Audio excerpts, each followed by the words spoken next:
Тийм ээ, би яри байна. Энэ удаад цунамиг бас яах ёстой бүгдд нь зааж өгөх гэж байна. Юуны өмнө цунами гэдэг нь газар хөдлөсөн усмаас дасаан ус өндөр болж хоруу уурсан орж ирэхийг хийсдэг. Үнэн дээр цунамийн газар хөдлөлийн чичиргээд мэдрэхгүй байсан ч хос газар хөдлөс болсон мөхөөс цунами ирэх боломжтой. Өөрөө физбэс цунами исвчсэн газар хөдлөлийн дараа хэвдэг ус газар хөдлөс ба цунами хоёр нь хоорондоо гүнзгий холбоо гэж хийж болно.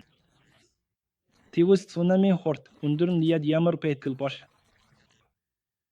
Юуны өмнө эс газрын ойролцоох цунами нь цаг 36 км/с хурдтайгаар ойрон ирдэг. Мөн цунамийн өндөр заримдаа 10 м-с дээш хүрдэг. Цунамиг анзаарсан хойно ийм хурд өндөрөө цунамилаас зовх нь амаргүй.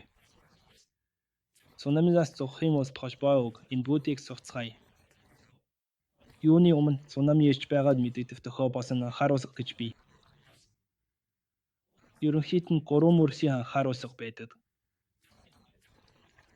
Дараа нь цунами ирэх үед аны байгаа газар аюулсаа хэсэг хаашаа зовох хэсэг заадаг юм дэсгээ бий. Тэгвэл цунами ирвэл яах ёстой вэ?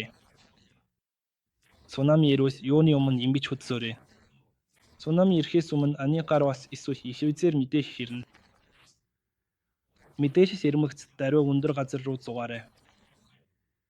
Хэрвээ гос эсвэл ингэсийн ойролцоо байвал ир газраас холдож шууд өндөр газар руу очоорой. Мөн анхааруулга дуусах хүрээс гэрээ бүү буцаж ор. Цунами хэдэн удаа ирж босдог ус охинч дасаа дойрож босохгүй. Үзсэнд баярлалаа. Дараагийн видеогч бас үзээрэй.